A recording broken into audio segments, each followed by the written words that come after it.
Hey, beautiful soul. In this week's episode of Spirit Speakeasy, I am so excited to share with you my dear friend, Michelle Simmonds. We met very early on in my mediumship journey. She had already been exploring her gifts for several years at that point, but she really has been such a meaningful friend. She's such an incredible soul, a fantastic medium who has so much integrity. And I've been waiting to have her on this podcast, anticipating the day when I was going to invite her.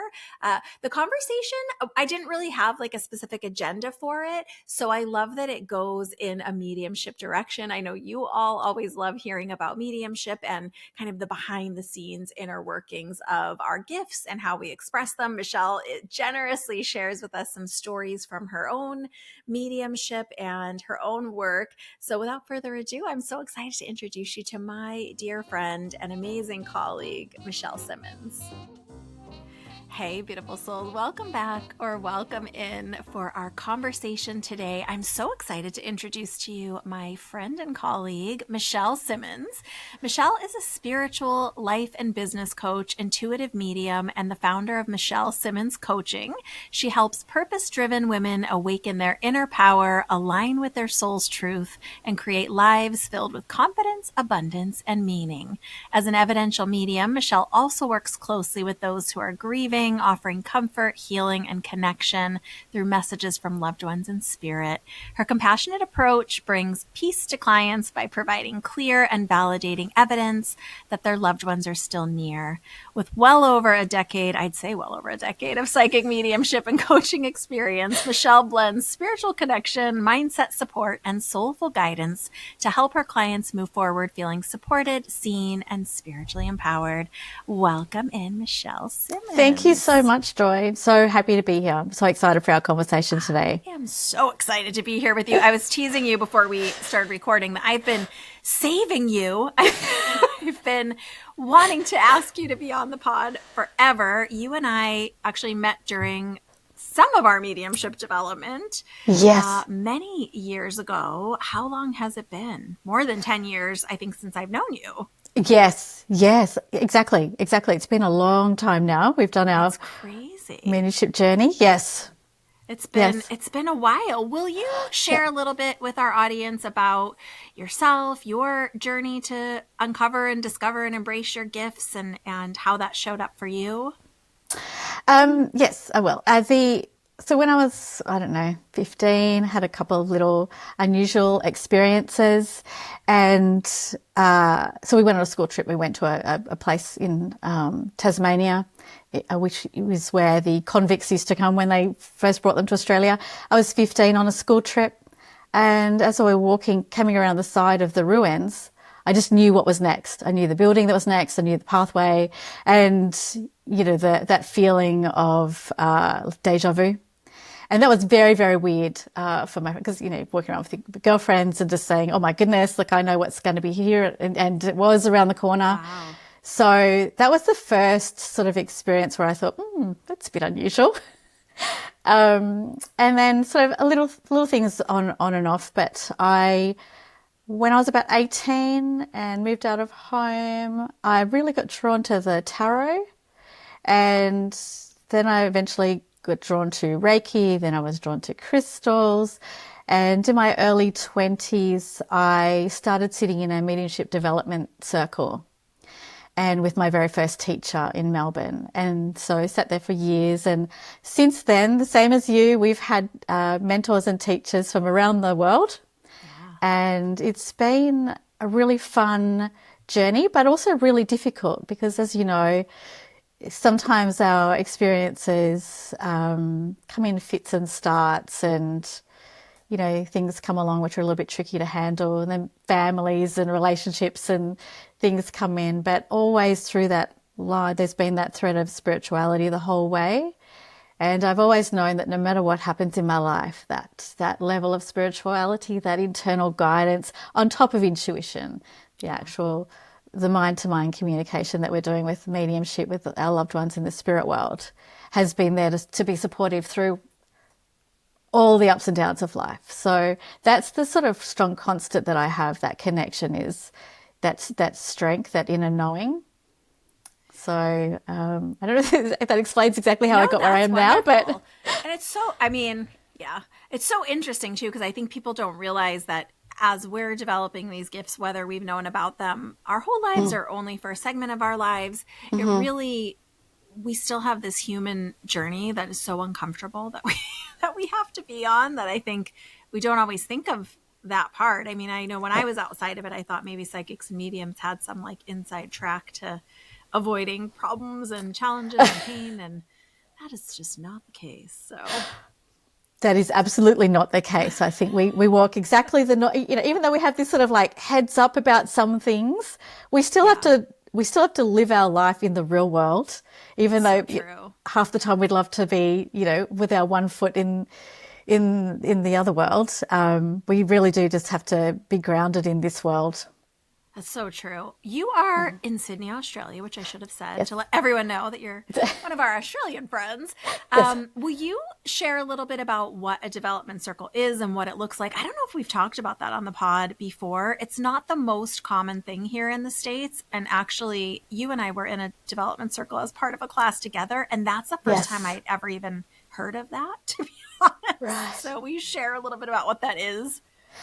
Yes, I came across this lady when I first moved to Melbourne. I was in my very early 20s, and she did psychic mediumship development. And it was always an interest, and she looked like a little elf. She was a tiny little lady with pointy little ears, and she was very strict with her teaching and her respect, and the things that you did and didn't do. And so we started off with things like sand trays. I don't know if you've done that, where when you're an absolute beginner and you really don't have the confidence yet, someone in the circle, so everyone would close their eyes. Someone in the circle put their hand in the sand tray, and then she'd Okay. hand it to somebody else, and you would do a reading based on the energy you picked up. So you started on the psychic level, Oh, that's so and interesting.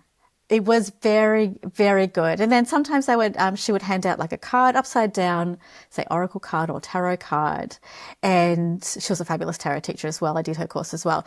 And you would guess the card, basically, get a feeling Oh, for it, do wow. the reading on it, and then see if you got the right card and see if the person could relate to the reading, because it made you not work with your eyes and to use your actual intuition. Because if you couldn't see the card, Right. and then we did the same thing with photos. So she would put a photo, you'd put a photo, or she would put a photo in the envelope and hand out the envelopes, and you would have to put like a tiny little pen mark so you knew which one was yours. Okay. And then you would do the reading without taking the photo out of the envelope. And usually it would be a person in the spirit world that you'll be connecting to for that person.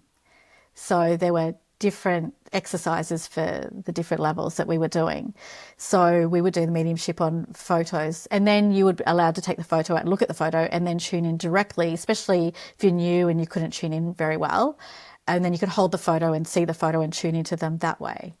So, That's so interesting a way to start out. Were you guys, because I know some groups are what's called closed, some are open. So sometimes it's only the same people all the time, would be a closed group where like this is the dedicated circle and no one else is allowed in. Open, for those that don't know, is when sometimes it's the same people, sometimes it's different people. It's kind of anyone's welcome.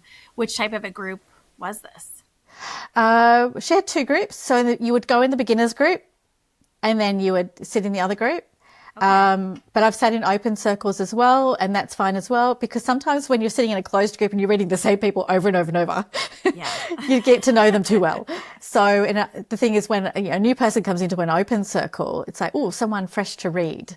So Yeah. that's sort of fun as well. But they both have their advantages, because the energy you develop in a circle when it's a closed group becomes really strong and really intense, and then you Yeah. can do even more amazing things in the circle.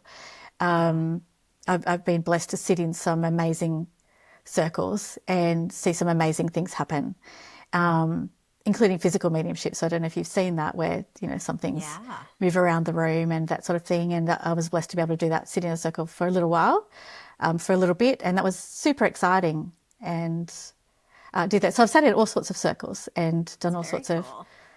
It is, because you don't know what you can do until you are tested or until you try. Yeah. So it's a good way to learn. Well, and I feel like when someone's new, it can, for me anyway, I just felt so anxious, so nervous, so afraid to like say the wrong thing or do the wrong thing. But I think that that's one of the beauties, for my perspective, of the closed group, is it just becomes like a safe little bubble where you trust each other, and that's why the energy can grow, and you're not like, I can say anything to you and it's fine. And yeah. That's exactly true. That's exactly true, because that is the trickiest part, is trust and not wanting to make a fool of yourself. Yes, And totally. and so if you know the people, and you know that everyone is, has closed lips, they're not talking outside of circle, which is obviously one of Yeah. the rules. Then you do have that safety net, so it doesn't matter if you mess Yeah. it up. Yeah, exactly. I mean, like you said, an open circle is great because then you have different people and different spirit people to work with, and it's not always the same. But for me, I think one of the biggest things at the beginning, because I came to the group that we were in together to figure out, like, am I a medium? Am I not a medium? I wasn't totally sure yet. So I think that's a big sticking point often for people at the beginning, is like, am I even a medium? And does it go away? Does it, you know? My goodness, the number of times I've said to my husband, "Oh my goodness, I don't know if I can do this," and he just rolls Oh, his that's eyes. funny. Because even when you've been doing it for a while, if you don't do it for, a month or so, even though unconsciously you're sort of tuning in all day, every day, listening Yeah. to your higher self even, um, you come down to sit to it, it's a new client. You don't know them. You don't know how open they are. You don't know if they're trying to trick you and, test you with things, Yeah. which happens often, as you well know. So there is that bit of anticipation. And also because you want to do well, you're trying to help people heal, because, as we were talking about before, mediumship is for healing. One of the things for Yeah. mediumship is for healing. And so, I would say that all the mediums that I know are truly empathic and do really want to genuinely help people. And so there is that anticipation of, oh, I really want to help these people. I hope I can connect, Right. because we have no guarantees, as you know. No guarantees. And then the other hard piece is, like, is that person available for the healing that can come to them Yes, through the session? It is, and I think that's all part of the learning, for, I think, for most of us, is what part is our responsibility versus what part just can come as like a natural part of the session itself. that's exactly right. That's exactly right. Yeah. It's a sticky part. I'm always amazed how many of us at some point have done some training in either Reiki or some version of energy healing. I think it's kind of funny. My goodness, yes. A number of people who I've met in mediumship who started out doing Reiki, it seems So to be many. a natural, or they started in massage, and then when they went to Yeah. Reiki, and then with the Reiki, just opens up their abilities. Yeah. And so it's just a natural progression. I mean, mediumship is a natural, this is my belief anyway. Yeah. Mediumship, I believe, is natural, but it's like everyone can sit down and play the piano. But some Mm-hmm. people are naturally gifted in a way that they're naturally good with the music and hearing music or reading music or playing music. And then they hone those skills and they become an exceptional, say, concert pianist. Yeah. And so I think mediumship's a little bit the same, because you hear of people who have said that they're the least mediumistic person, and then in a moment of something incredible, they hear a voice Yeah. or they hear a message. And you just think, Totally. well, so I think it's there in everybody, the same as the ability to play the piano. Everyone can push the keys. But I think Yeah. there's definitely a whole scale of abilities. And I think there's a I lot of love the way you're education. saying this. So you and I haven't talked about this, but the way my guides have shown it to me is, like, it's the same example that you're giving, but through sport, where, like, anyone can play a sport in their backyard on the holiday or in the summer with their friends. But some people, there are certain athletes that are more naturally inclined or just have this potential within them to build to the highest professional levels if they still put in the time and the dedication and the, all of the effort, because it wouldn't get to that level without all of the focus and concentration. But everyone can communicate with their own loved ones. Everyone can sense their own people around, but does everyone want to talk to other people's loved ones or do it on a stage or in front of, strangers? Probably not. I It's agree. kind of similar. Yeah. How I did agree. you I do have some extra little notes about you. So Oh, there was a time in your lovely life where you decided to become a medical scientist. yes, I did. How did that happen? And how did you decide or give yourself permission to like loop back to exploring your gifts? Was that always just kind of a part of what was both things happening for you at the same time? I'm so curious. I didn't know that about you till I read it. Oh my goodness, that was the biggest internal struggle I bet. to go from working as a medical scientist where everything is measurable, everything I'm very sensible, very grounded, very down to earth, and then all of a sudden, on the other hand, I'm reading tarot cards for my friends at work So funny. and hearing, passing on messages from their loved ones and trying to bring those two ends of the scale together for me, I really did struggle with, because I thought, my goodness, if I'm communicating with the spirit world and doing all of these things, which at that time, I'm talking 30 years ago, was a bit sort of out there. It's more accepted Yeah. these days. And I thought my reputation as a scientist who, I really did struggle with who am I? And I did keep that hidden for a long, long time because of, did I accept it? I knew it within me. It was who I was. I Yeah. knew it was part of me. It's just who I was interested in. But also I did apply that science to my mediumship when I was practicing and learning and saying, okay, well, this is the experiment. Did this work? Did this not work? And looking back at it like that. So that it worked in that way. But I did worry what people who knew me as a medical scientist would think, realizing, and she speaks to people in the spirit world. Yeah. And she can predict things Or, and oh, she she sees thinks things. she can talk to invisible people. Yes. Is something happening here?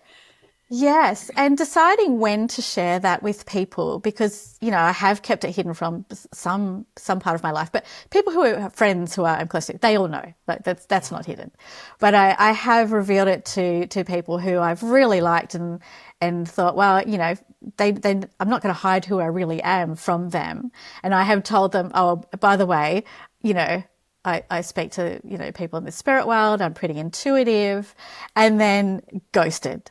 Because I Yeah. think they think that you know everything about them.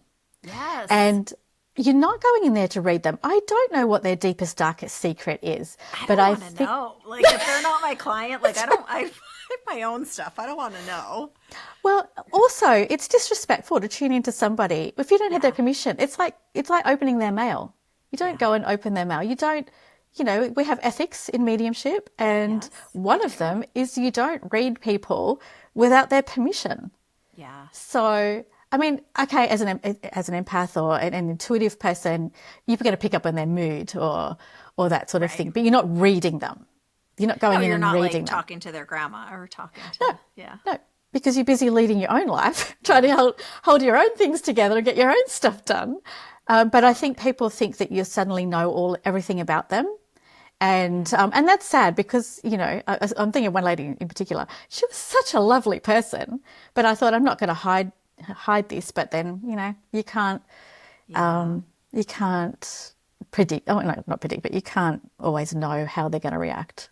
But Well, and I mean, I'm if you honest. were kind of not seeking this out and then having these experiences just on like field trips, class trips on your own, Yes. it seems like it's such a natural part of you that even though the medical science was a natural part of you, Yes. we can be so black and white sometimes culturally where it's like, oh, it's got to be this or that. And like, why can't it Yes. be all the things? I don't think you know this about me, but when I first started training in Reiki, I did all these science experiments with it, with like plants, because I was not a green thumb at the time. And I had like a control group and I was measuring water. And it was just, I needed to prove it to myself. Yeah. So funny, right? What a I nerd. love it. I love it. You didn't know I was this big of a nerd after all these years we've been friends, did you? I know. I love it. That's all like the work of Professor Emoto, the gentleman who did Yes, the water, the the ice crystals and the Yes. Reiki, and it changes, or just even sending love or putting love, the word love on the water, Yeah. and the results incredible. It is. And for me, it's such a profound lesson, especially in self-talk, because we're saying those things even silently in our mind, and our body is mostly water. And what is happening? Like, I don't know, just the inferences I feel like are big. My goodness, yes. And you Yeah. look at some of the religions when they bless their food before they eat the food. Hello, Yeah. Talk about raising the vibration of the food, or, bless your water before you drink your water Yeah. to, raise the vibration. I love that we're talking about this because these are some of these little nerdy medium practices that I don't think people realize. These are the type of things we do in our day to day, not like, okay, let me read my, whatever. I really am Yeah. trying not. It does happen once in a blue moon where I will, become aware of someone when I'm out and about, or what I shared a Yeah. story not long ago when I was at the Apple store. I just was aware of someone and, Oh, did give a little tiny snippet of reading that was really needed. But I typically, to your point, like there's some yeah. ethical boundaries that we have it's just frowned upon. I always think of it as like, you don't know if that person's ready to hear, like maybe they're at Yes. their job that day and they're not prepared to like have a full emotional experience, right? Exactly. Although, it's funny, sometimes spirit will step in, Yeah. even when they, I did actually have that. This was with a family member, and that person's father had passed away 20 something years ago.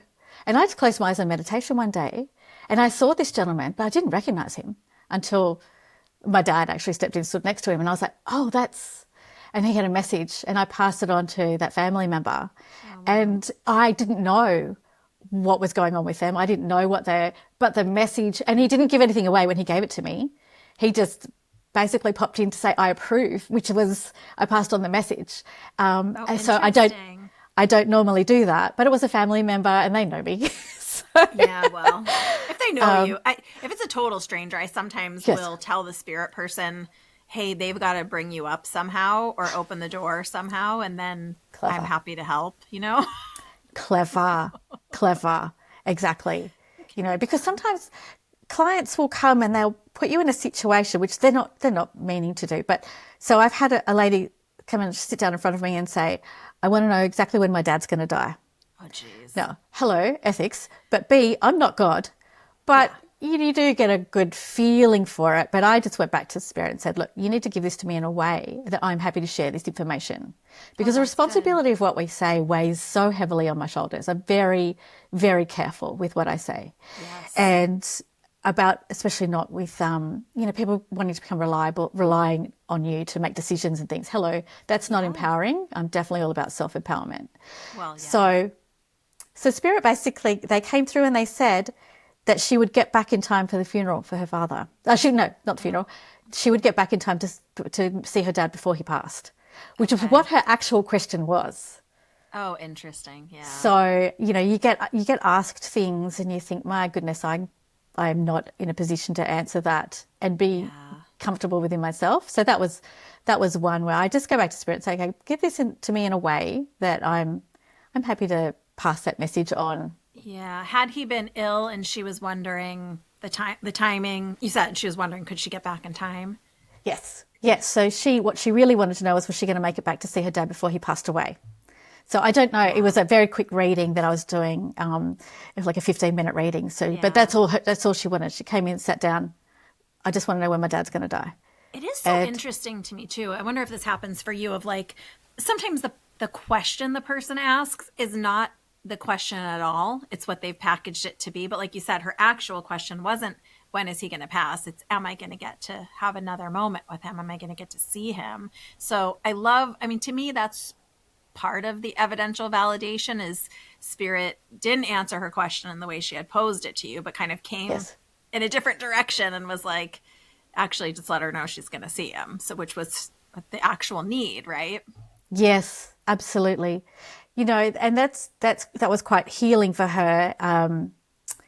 That she didn't have to worry about. Because I mean, some of the other healing messages, and we were talking about how healing mediumship can be, Yeah. is and some of them have really stuck out for me. So there was a lady whose son had passed away in a car accident, and she just had a little niggling doubt about whether or not it was actually an accident or it was something else. And Yeah. he came through to tell her it was an accident. He was just speeding and the road was wet. And Yeah. so that was very healing for her because, people just have that little niggle Of at the back of their course. mind. Was it really this? And that can torture them in a kind of way For sure. forever. So, Yeah. until they come to peace with whatever they can. But yeah, sometimes there's such healing for things like that. And also, one person, it was, they didn't make it back to the funeral and they felt so guilty about not making it to the funeral, and Spirit came through and said, not a problem, like, let it go. It wasn't a problem. So, there's just those sorts of things, which seems like such a little thing, but it can be so healing for people to let that guilt go, or someone has a new partner now and their partner's passed away. Do they know about my baby? Do they know that I've gotten married? I love those. Exactly. Or do they approve of my new partner? They're feeling bad about whether or not she wanted basically permission. Yeah. Didn't want to upset, or didn't want to think that her partner was upset. Okay. So she had lost a partner and was marrying a new partner in that case? Her ex was in the spirit world, that's right. And she had a new partner. It was just, does he approve? Yeah. So that's the sort of thing that people need.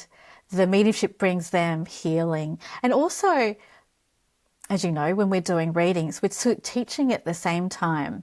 So the number of clients have been, well, my loved one's been gone for 5 years or 10 years, or are they still around me? Yeah. Or it's, I felt them so strongly immediately after they passed away. I felt them in the house.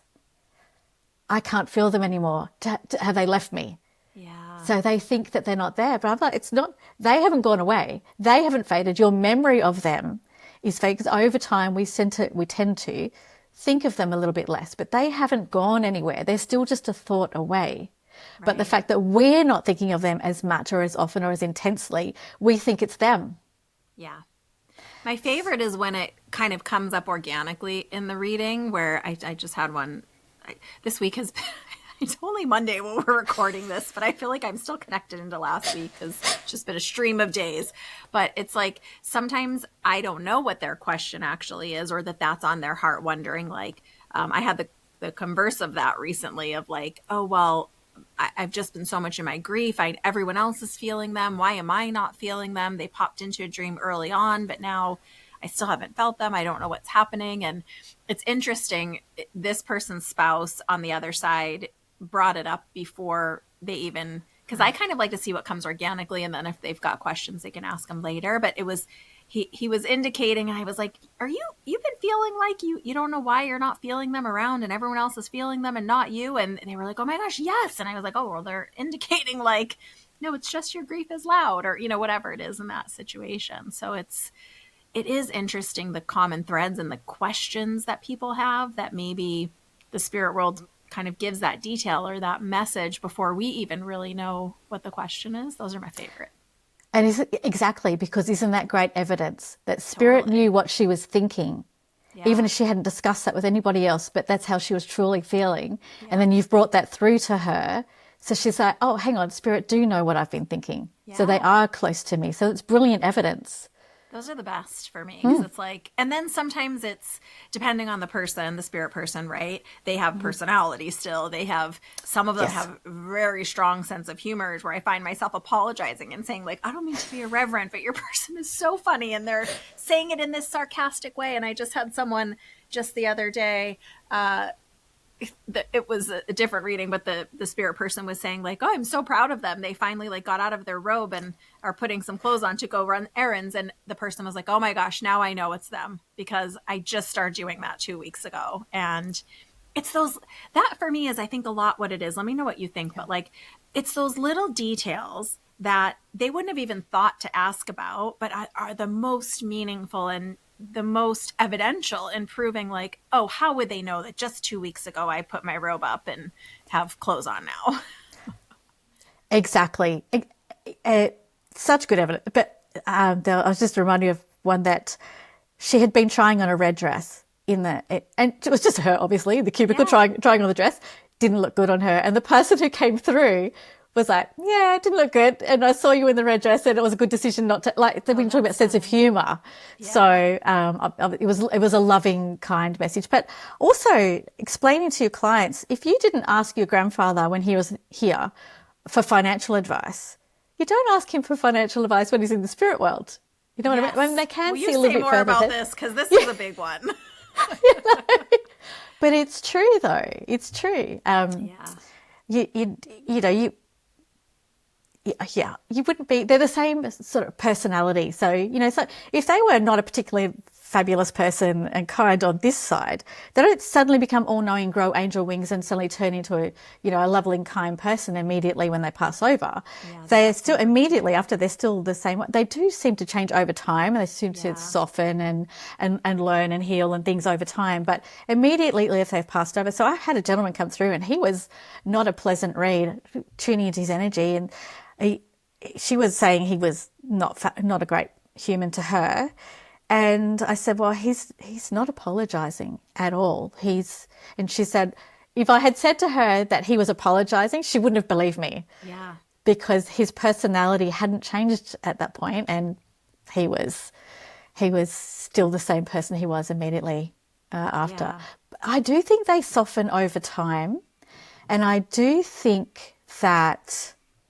So, for me personally, my dad, when he passed away all those years ago, when he was on this earth, he was very quiet, very shy. But now when he comes through, there's no evidence of that. Oh, that's He funny. will present to another medium if they're bringing them through. And they'll say, oh, he's presenting, like he seems sort of quietly spoken and shy. But then once they've brought through that piece of information, so I know who it is, he then, you know, puts it into another gear. You know what I mean? Like, you Yeah. know, like him. So it's not still that same. So they do change over time. It's been my experience, Yeah. but they will come through as that original version of him. Because if Yeah. someone had said, oh, I've got your dad here and he's super outgoing, I'd be like, Yeah, that's not him. Yeah. if you didn't know, like, I have a different understanding. But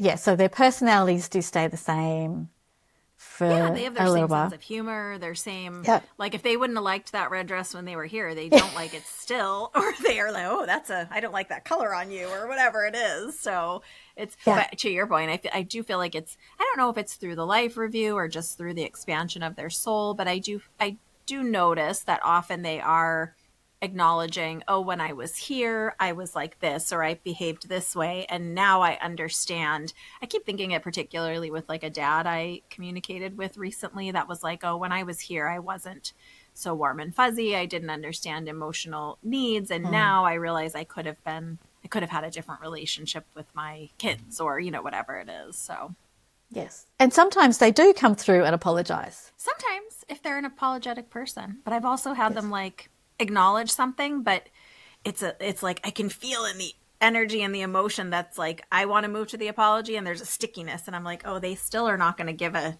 direct apology, and the person will be like, that's them. Like, so it Once again, happens. yeah, evidence that is them. But also, I don't know, if you go to sort of soul contracts, maybe that was the role that Maybe, was yeah. chosen, so if that's still in that part of that experience, I don't know. I don't know until I get over there. Okay, Yeah, to find exactly. out, understand exactly how it all goes. You know. I think a lot of things are above my pay grade where I'm like, yeah, Yeah. I don't pretend to understand all the inner Same. workings. And I've asked a Same. lot for my guides and my loved ones. And a lot of time the way that they give it is like, your understanding is so limited and it's just a sliver of what's true. That is true, but also so much more than that you're not going to get it over there. And I'm just like, okay, that's fine. I accept Yes. that. Yeah. I have heard that and come across that before as well. And also, what my understanding of what I was taught 30 years ago, we have new understanding now. So it used to be back in the day, past lives. So now it's parallel lives. So they're talking That's about an quantum interesting physics. thing, right? Yeah. And so I haven't racked my brain around all of that yet, but it does seem like a really interesting, and it does kind of make sense considering time is a man-made construct. So Yes. I was unwell a couple of weeks ago, and during my yes, downtime, I did a lot of YouTube deep diving into quantum physics and all kinds of strange subcategories. So it's like, oh yeah, it's just so much that I can only absorb bits, and then my brain hurts and I can't quite wrap around it. yes, understand. So interesting. And the Yep. other thing is like sometimes as mediums, we don't always know, even like what good evidence is, because I think people often think we see the whole movie of the reading or the story beforehand. And I don't know about you, but I Yes. feel like I'm feeling in the dark the whole time.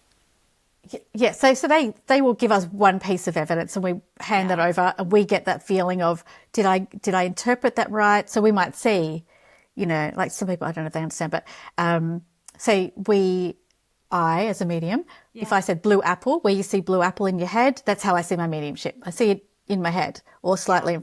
slightly in front, subjectively. So we might get a symbol of a red rose, but also was it really that this person gave them a red rose, or is it red rose a symbol of deep love? Like, so we get to Yeah. interpret the symbol. So that's open to interpretations. But once we get the right interpretation and we know what that is, then they'll give us the next piece of evidence, and then you tell the Yeah. story. Like you get they give you the story, they lead you through the story because they can't give it to you all at once because they're working with what memories you have and what frames of reference you have in your own mind. So Yes.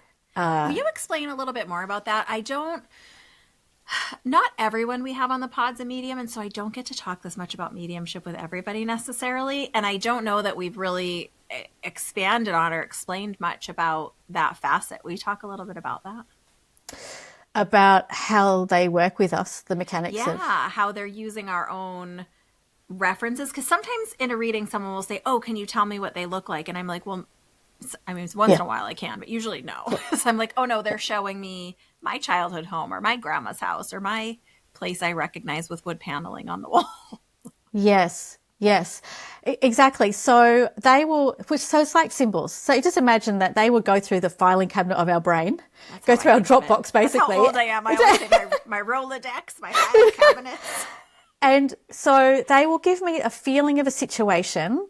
If I've not been through that exact situation, but they'll find something Yeah. similar to, and then I'll say to the client, okay, this is the situation I experienced and it made me feel like this. Can you relate to that situation? So I may not get exactly, or they'll show me a car that, say, my father had at some point.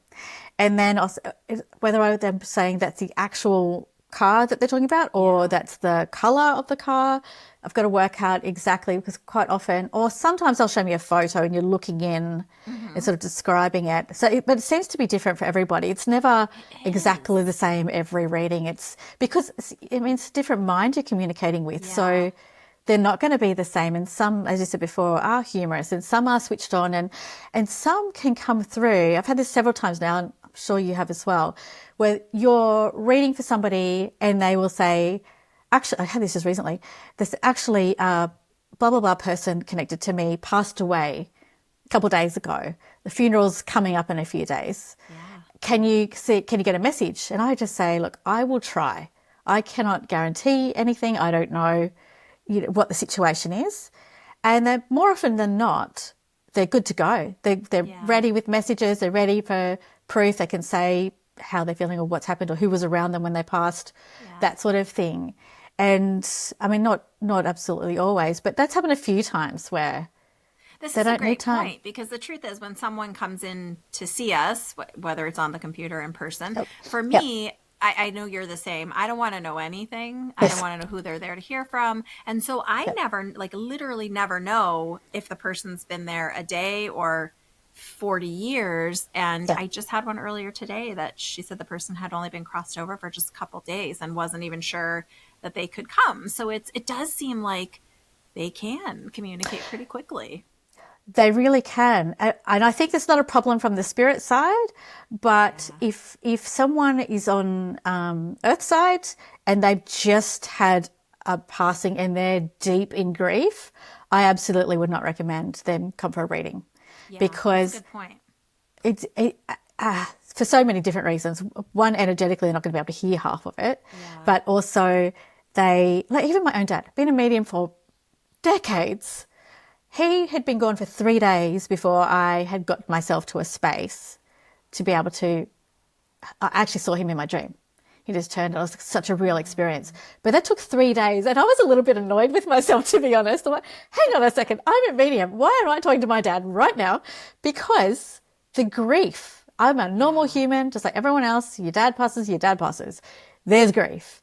And it was 3 days before my body came, calmed down enough and my mind calmed down, my emotions calmed down enough to see him and actually, communicate with him. So I got over myself, but I was annoyed it took me 3 days for my own dad. Hang on a second. Okay, so this brings up a really interesting question that I'm so excited to ask you about that I've been trying to figure out over here. So the dreams. Some people get the dreams. Some people never get the dreams. I very rarely have dreams of loved ones, and certain loved ones, most of my loved ones, have never come in a dream.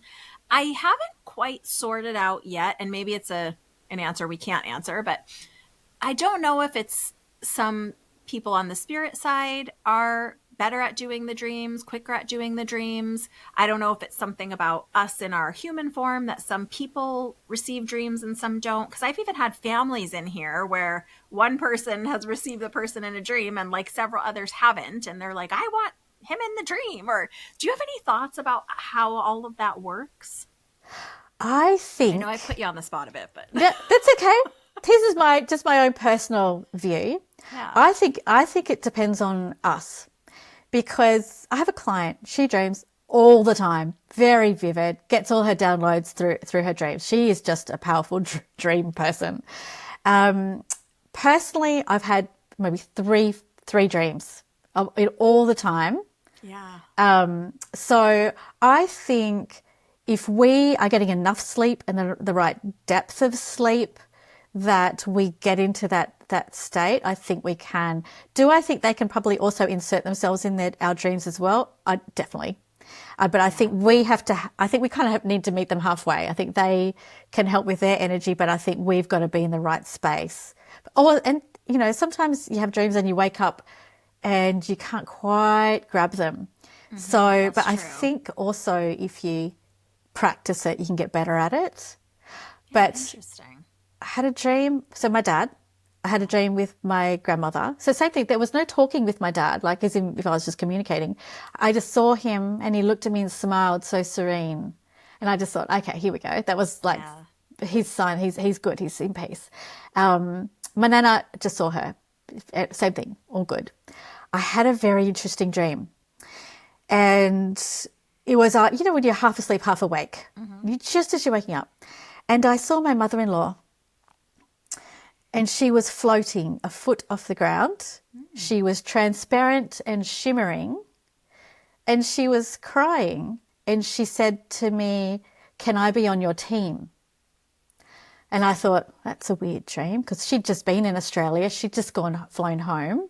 Wow. Healthy as anything, not a problem with her. I said to my husband, oh my gosh, had a dream about your mum. She wants to be on my team. You know what she was talking about. Told my friend who I sat in a mediumship development circle for 5 years told her and said, so saw my mother-in-law floating, transparent, crying, wants to be on my team. She had no idea either. Unexpectedly, 6 weeks later, my mother-in-law passed away. Wow. And so finally, my mediumship friend and actually I also talked about to another medium friend, none of us in a million years would have guessed she was passing away. She was super healthy. Yeah. And nothing wrong with her at all. And it was a little bit upsetting to my husband. I was like, why was my mum crying? I was like, she obviously, her soul must have come to give me a message to say she knew she was going to pass. Yeah. And then could she be on my spirit team? So that's fascinating. So in the dream I said, of course, but I just didn't even understand what she was really asking. But that was the weirdest dream that I ever had. That is really strange. And I do, even if we don't consciously have information sometimes, I do think our souls probably, I would guess that they probably know things in advance. This is probably a weird question, but did you tell her about the dream or did you not tell her? I don't know if I would have told her, but did you tell her? I did not tell her, and I did not tell my father-in-law because it was a bit weird and we didn't always get along the best at times. So that was a bit weird. I did tell my husband straight away, not a problem. Well, it seems like you had just had a nice visit with her too. So why exactly. Things? She'd seen the boy. She'd been here. Absolutely nothing wrong with her. Flew home and she'd had all these, they'd had these 50th wedding anniversary celebrations and she'd done the trip. She'd done all these celebrations. So it was like perfect.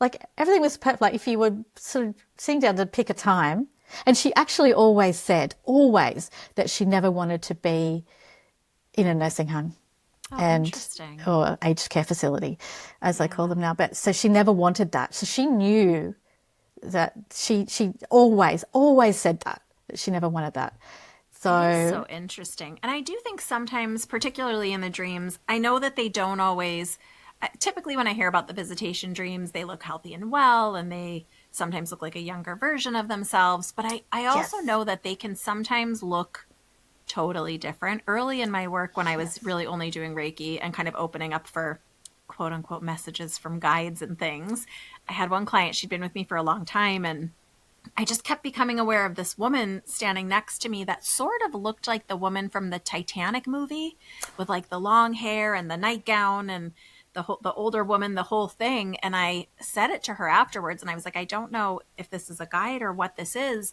And she said, "Oh, that's my mom. She's been coming to me in dreams for years. Initially, when she first came, she looked like herself, and then since then she comes and she looks like that, and we fly in my dreams and we do all these things." So her mom had kind of changed her appearance in the way she was showing up in the dreams over the years, which I thought was so, but her soul recognized her. She knew that's who it was. When she would see her in the dream, even she'd say, "Hi mom," and they'd go adventure. And it's so interesting. absolutely. I've actually come across that before. I've heard about it, not my own personal experience, but um, there was a child in the spirit world, and then over time presented at the age they would have been Oh, that's cool. when they were coming through. So the moving, like, um, growing with time at the Yeah. rate they would, which is a really weird concept when you think it's supposed to be timeless over there.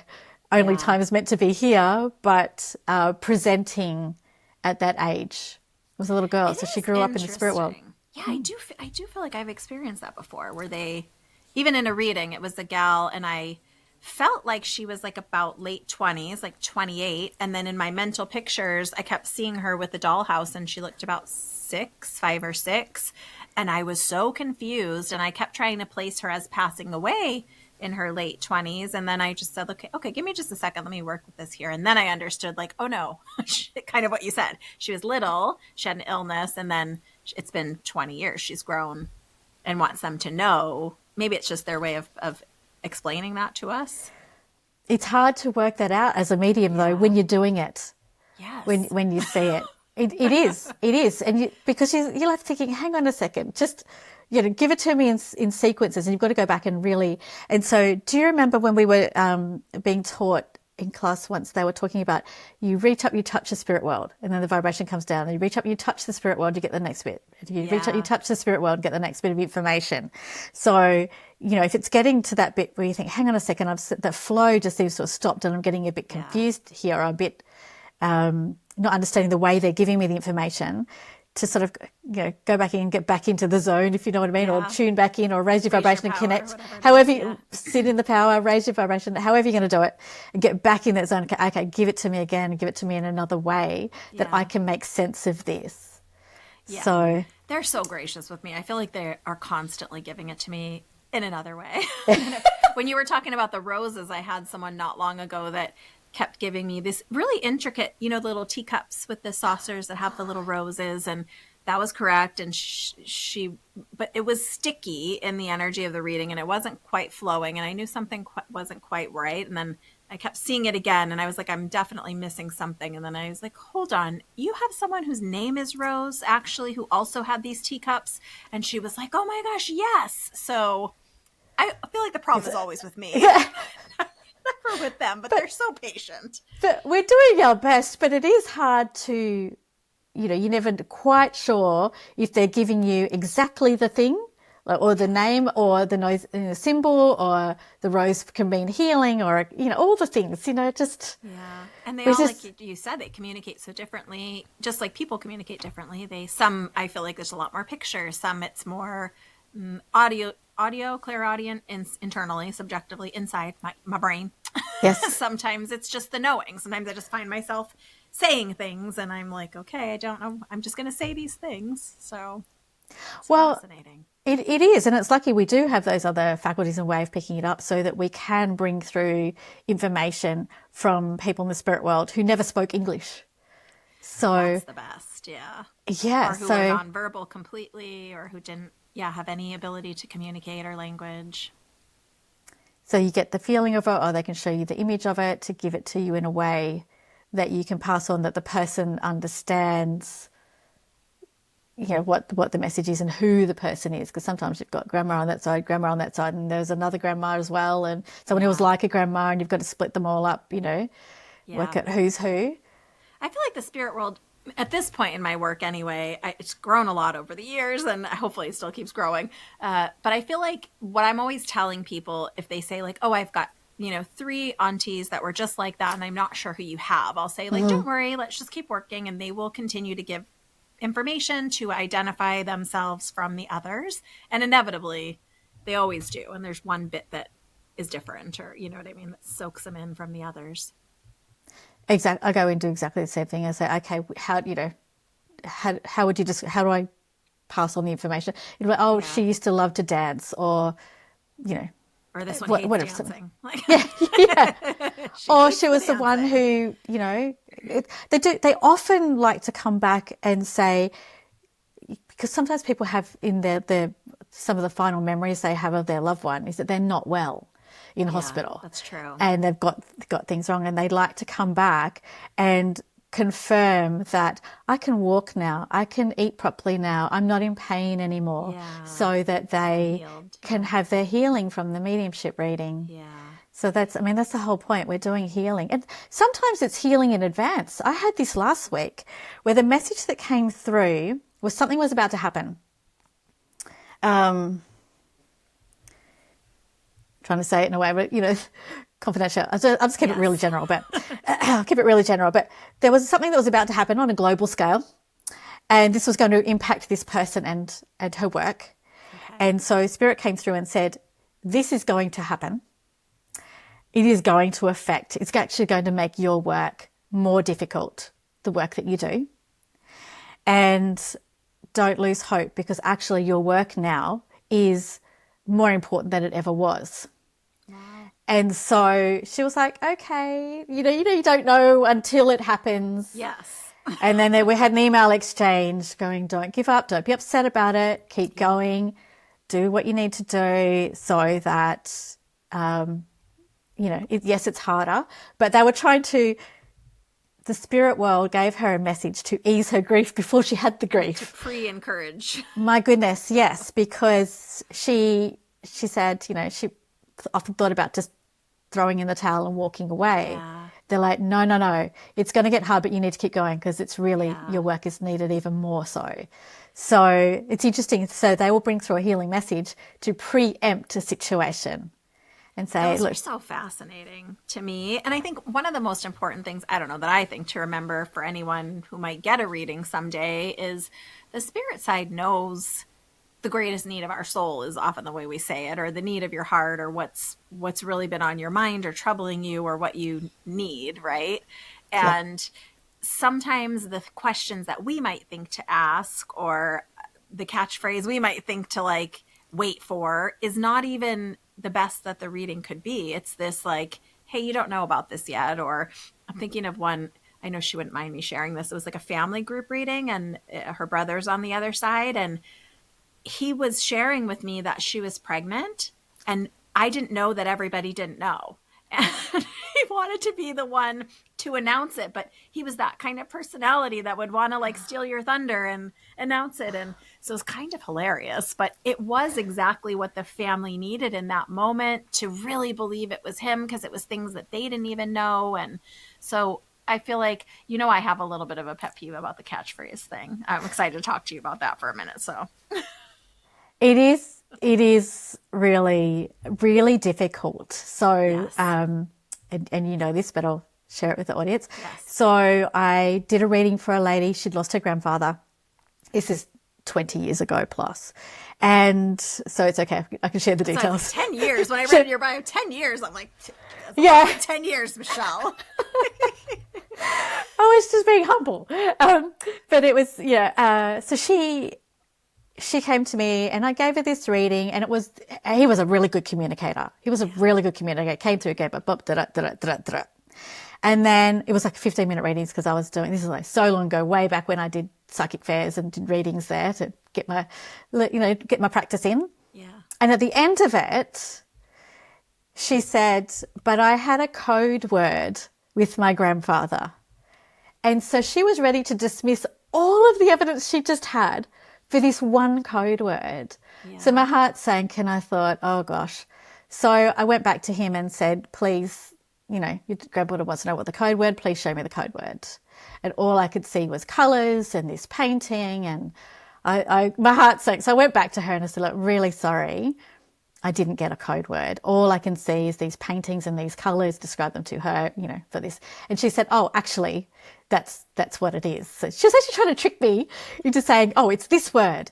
And it wasn't. It was obviously a painting. So that was her code for it. And it was only that one piece of evidence that she was like, oh, now I know my grandfather's okay. And I'm thinking, I've just given you 15 minutes of about your grandfather. Right?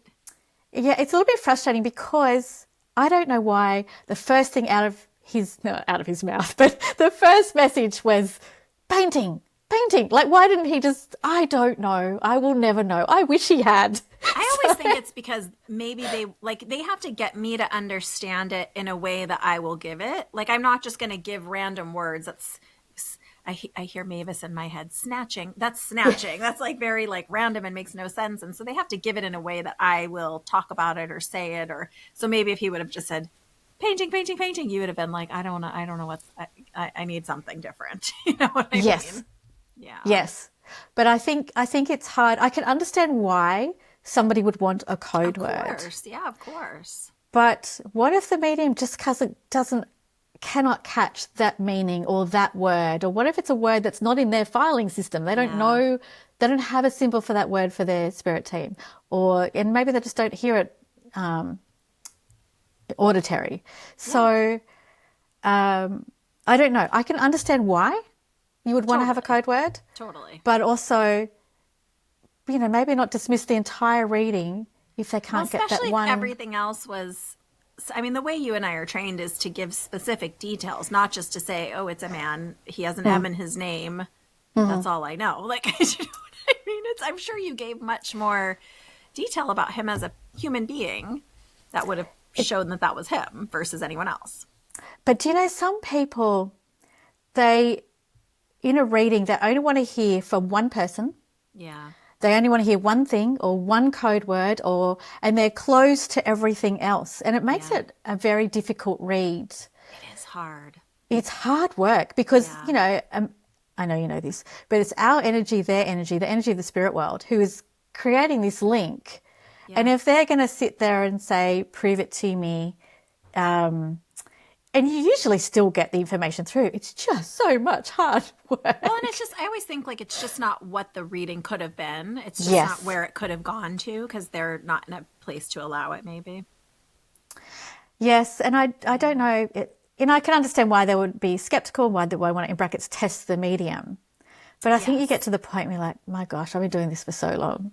Like, it is what it is. I keep thinking of it, it's kind of like similar to your story where this young man, his dad had passed away. It's been a lot of years now. And he kind of similar, like the whole reading, lots of detail, lots of things. We had been discussing how he had his dad's car and restored it since his passing and done all these things. And it was in a car show and all of these things. And at the end, he said, but can you tell me what my dad called me as a nickname? Yeah. And what happens for me is my humanness immediately ignites. Yeah. My brain comes in. I get some sort of like internal panic. I'm just like, I don't know at all.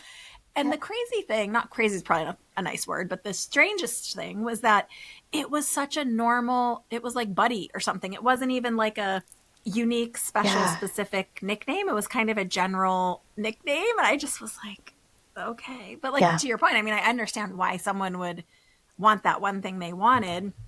And I had another one recently that was a parent that had lost a kiddo, which I think is the worst possible scenario that can happen for a parent.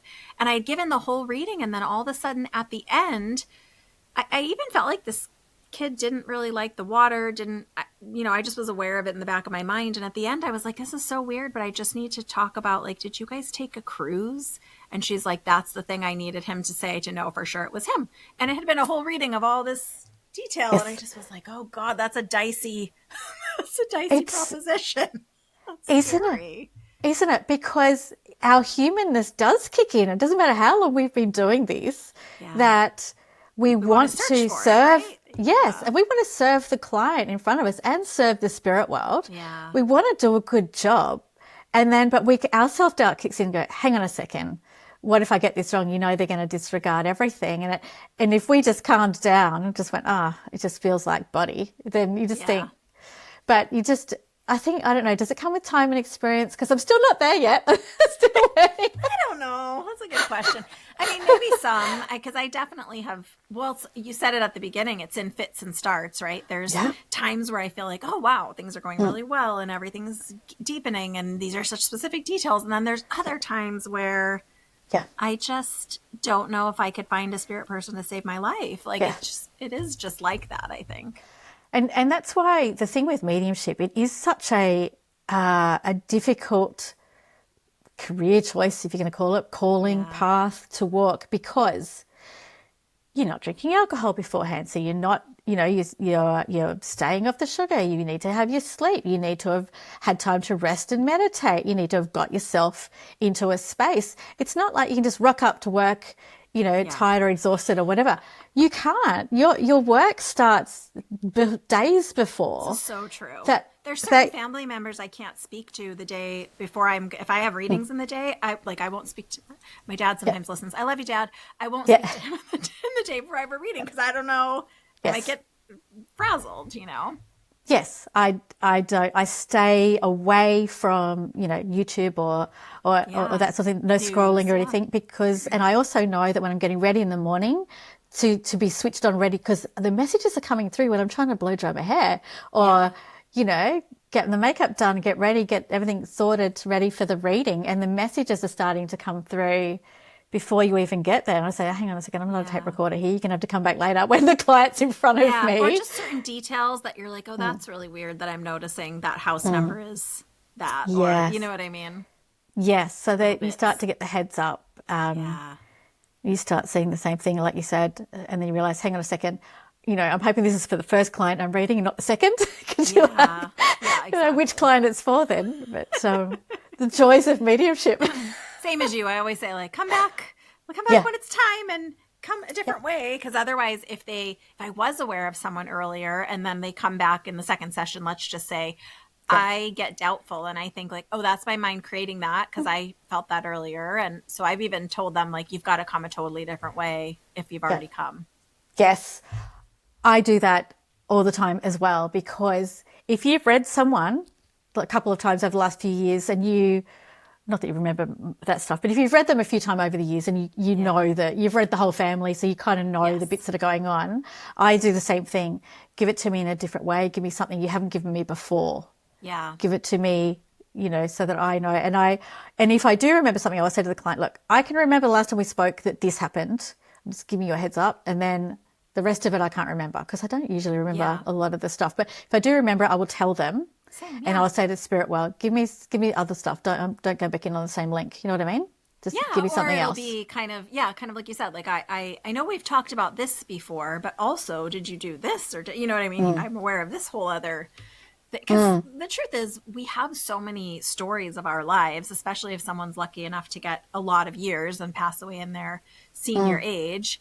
It's so many little minute memories that we would have shared over the years that they really can bring all kinds of things.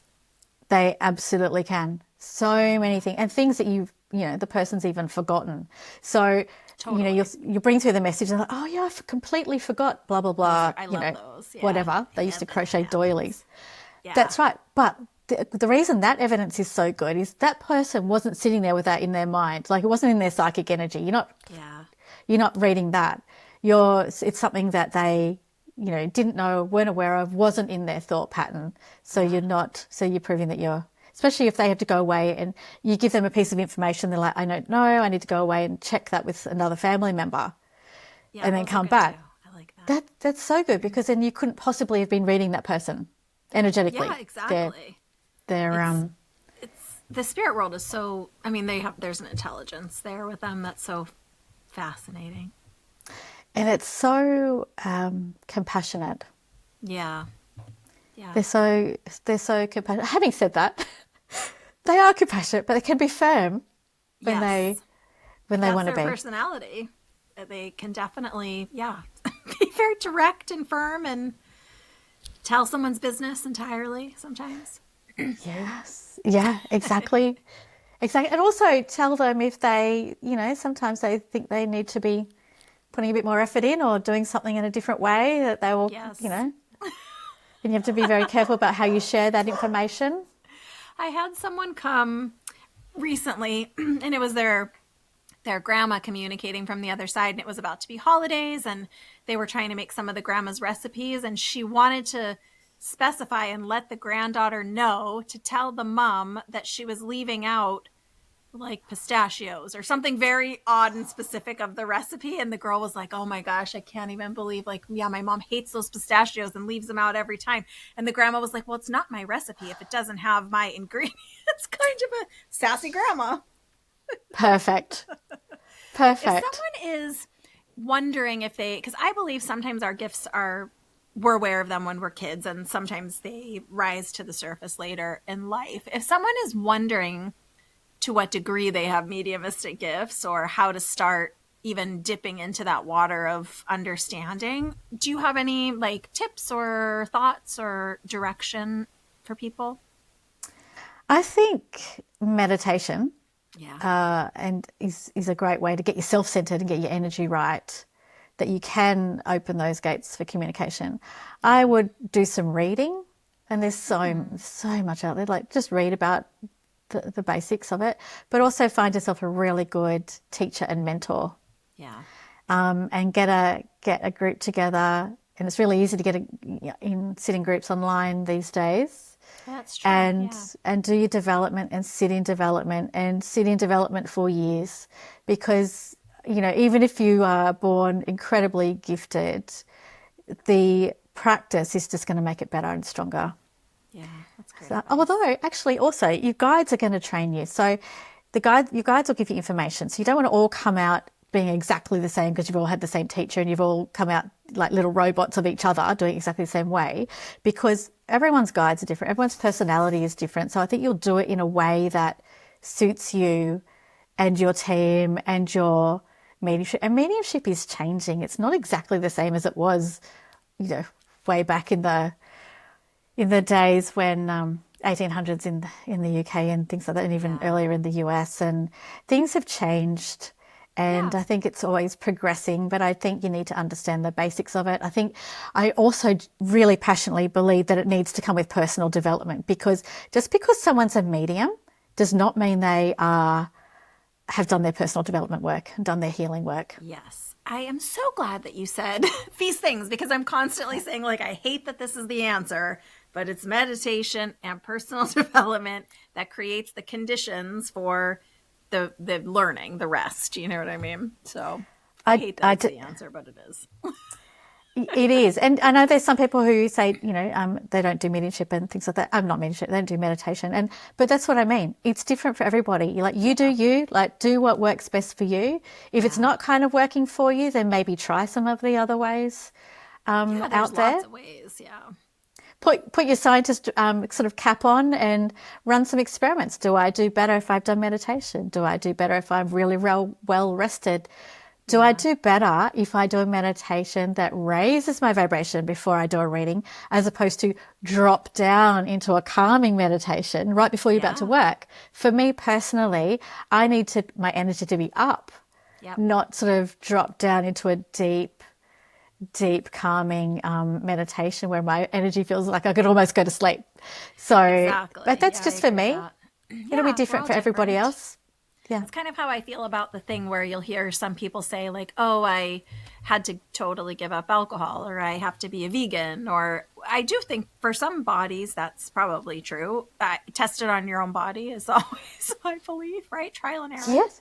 Run your own experiments. Be a little scientist and run your own experiments. See what works. Some people, they do really well with crystal healing bowls and gets their vibration set. Like, you just do what works for you. But you're the one who has to do the work to find out what works for you. And it is work. Yeah. It is work. And I think the personal development, I don't think anyone is exempt from that, because for me, the way I explain it to people, and this is an Andy Bing teaching, I think, but if I have an anger about something, let's just say that I'm not willing to, like, say I'm angry at my, I don't know, sibling, and I haven't processed it in a way that I am available for the spirit world to access it, they won't be able to access that part of me because I've got it kind of closed off or walled off. Does that make sense? Exactly. Yeah. Exactly. And also, as we get older, we have more life experiences.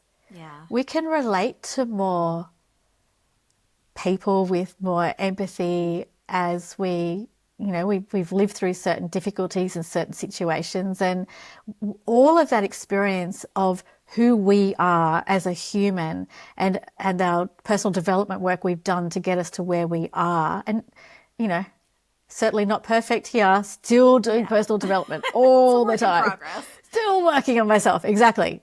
Absolute work in progress, and always will be. However, the more of the self-development you do, the better a medium you can be. Yeah.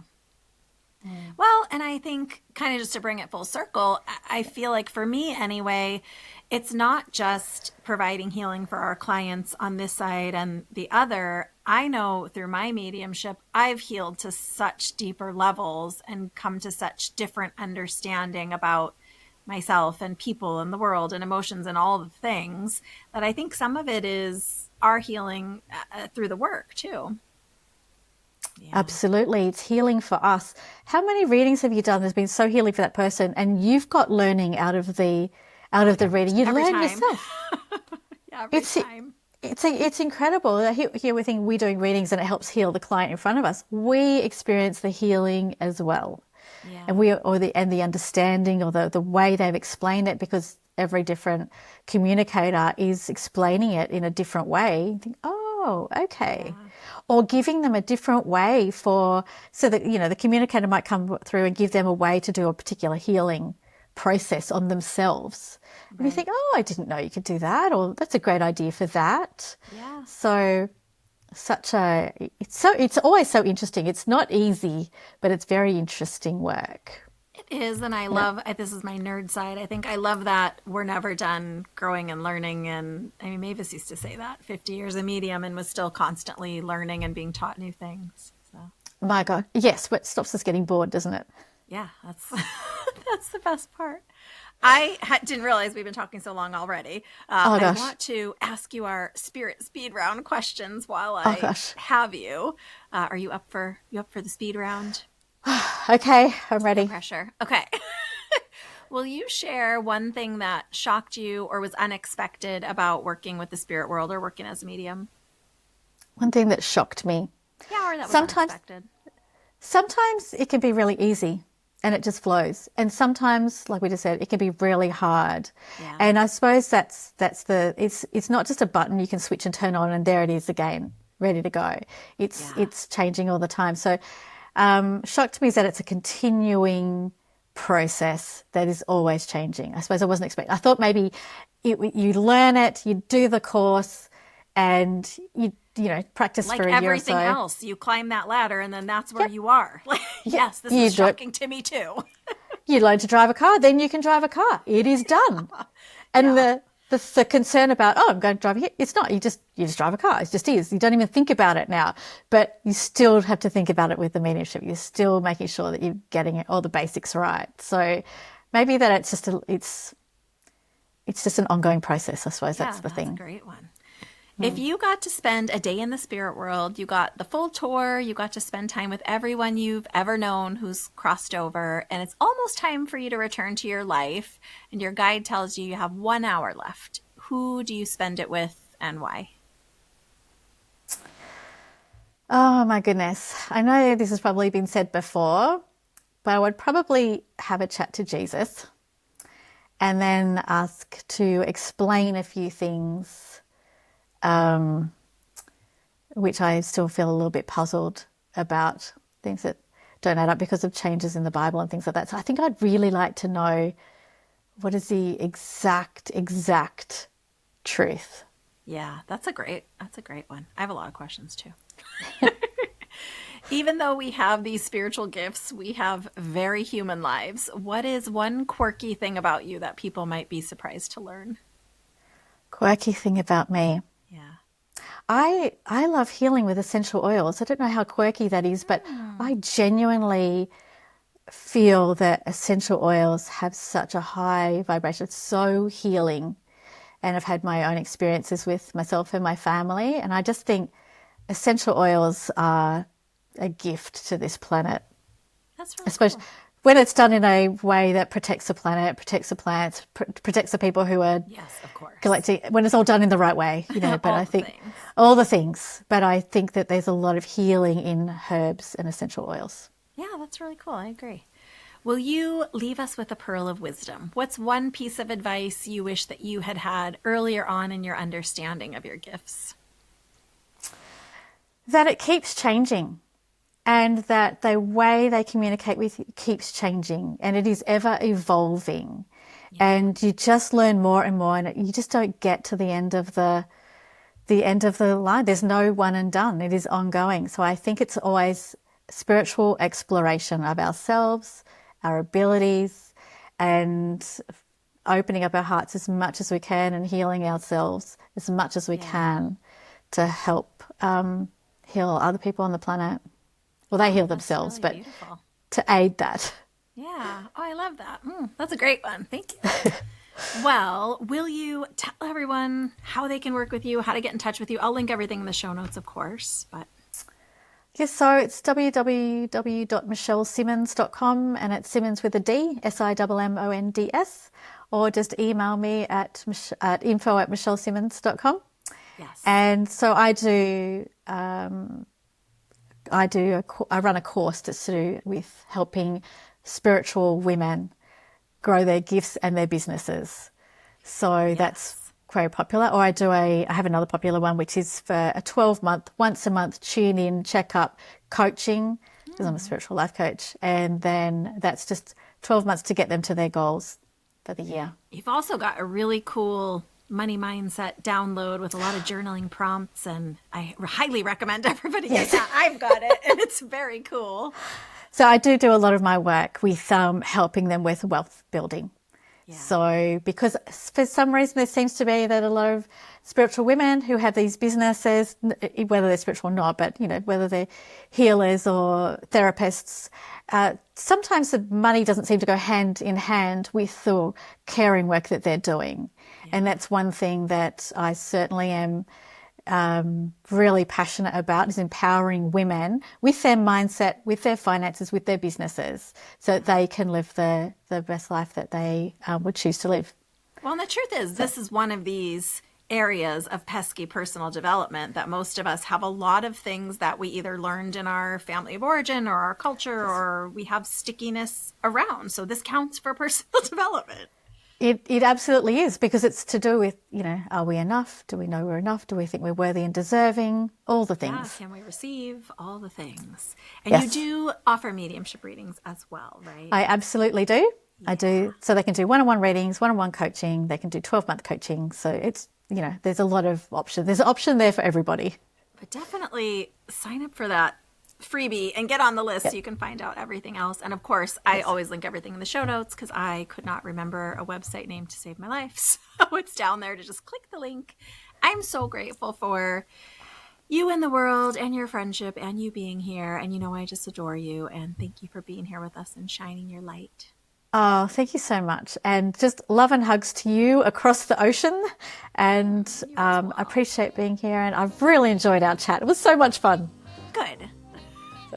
Well, what did you think about that conversation into mediumship, kind of a little bit of a deep dive into some of the inner workings of it, what we do, how we each feel as mediums.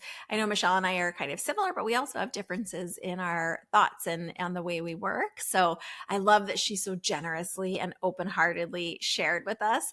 Some of you may notice that I am in a different location. I am home recording the intro and outro. I recorded the conversation with Michelle in the office because she is in Australia and I am in San Diego. Our time zones can line up in some capacity, but she's, in the morning and I'm in the evening. And we got to chatting after our recording and ended up being at the office quite late. So decided to do these the following day from home. But make sure you check out Michelle, the website, michellesimmonds.com, as well as her social media on Instagram.